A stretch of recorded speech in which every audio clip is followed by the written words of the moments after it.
Cybersecurity is Dead. Post written by Mike Baukes, co-founder and co-CEO of UpGuard, the world's first cyber resilience platform. Well-known cybersecurity firm CrowdStrike greets travelers who arrive at San Francisco International Airport with a rather bold claim advertised throughout the terminals. The advertisements pose a pernicious yet seemingly tidy answer: yesterday's antivirus can't stop today's cyber attacks. CrowdStrike Falcon can. Irresponsible hyperbole? Or is it a pitch made in good faith, albeit one as confident as it is ignorant? It doesn't much matter. It is 2017, and we now have ample evidence proving that the false promise of so much cybersecurity, that risk can be entirely eliminated with one simple program, will, barring a technological revolution, never be realized. The data is in. Cybersecurity is dead. Even as global cybersecurity spending is expected to balloon to over $100 billion by 2020, the frequency and severity of cyber attacks continue to grow, with seemingly no end in sight. While exploits and hacking tools become even more widely available and simple to deploy, there has been little commensurate progress in beating back attackers, who continue to find success striking at persistent, common weak points. How is this possible? The answer is one that must chagrin any CISO spending exorbitant amounts of money on cybersecurity programs, the entire conception upon which cybersecurity rests, of constructing a castle, against which any marauding attackers stand little chance of breaching, is barely of use. It would be mildly amusing but for a simple fact: the integrity of sensitive data, ranging from your grandmother's medical records to your personal financial information, relies on its secure storage by a dizzying array of institutions. It is no exaggeration to say that cyber risk, the accumulated potential for the exposure of privileged data, is a matter of life and death, as seen in the frightening effects of cyber attacks on the healthcare industry across the world. The existing conceptions of how its systems can be secured and protected must be discarded in favor of a new and more diffuse understanding of cyber risk. The concept embodied in the CrowdStrike ad, that, at last, here is the program that will, like the little Dutch boy, plug the hole in the dam, is insufficient for combating the real and growing threats looming across the digital landscape. Unsurprisingly, ransomware is exploding in popularity, as the low-cost, easily usable malware proves continually effective at extracting money.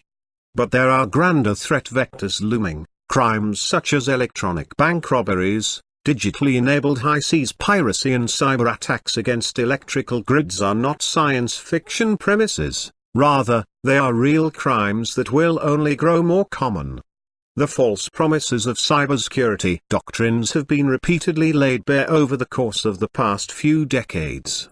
Antivirus programs, once relentlessly promoted as an indelible part of any IT configuration, are now dead even to their creators, having proven thoroughly ineffective in combating cyber risk, indeed, even posing to be a liability at times. The set-it-and-forget-it model, with its focus on an endpoint solution to be instituted without much thought, typically relies upon an out-of-the-box program sold by a third-party vendor. If even the most seemingly impregnable of such barriers are laid down, hackers will be able, with time, to build a higher ladder. Even more irresponsible is the suggestion that breaches can be forever prevented.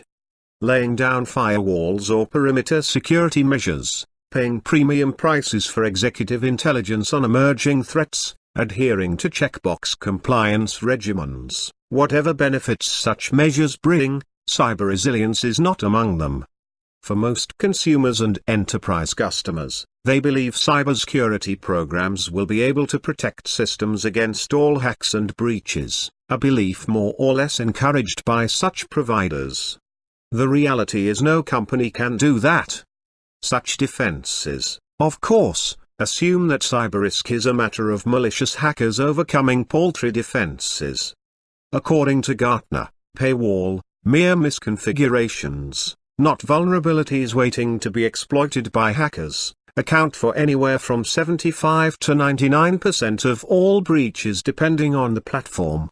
And as seen in the recent cyber assault on the United Kingdom's National Health Service, in which badly outdated IT systems had not received critical updates, hackers rely less on their own, often limited, talents than upon the unfortunate fact that an overwhelming abundance of technologically degraded targets makes their nefarious business easy.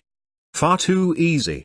The latest antivirus software will not be the cure-all for this full-spectrum threat any more than the thousands of such programs that came before it. A better conception would involve viewing risk as an inescapable fact of doing business using any internet-facing devices.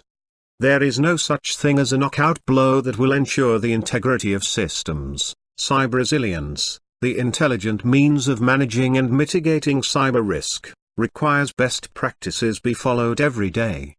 Simply put, fostering cyber resilience is a full-time job, one that must be integrated into every layer of the tool chain when provisioning, configuring and managing its systems.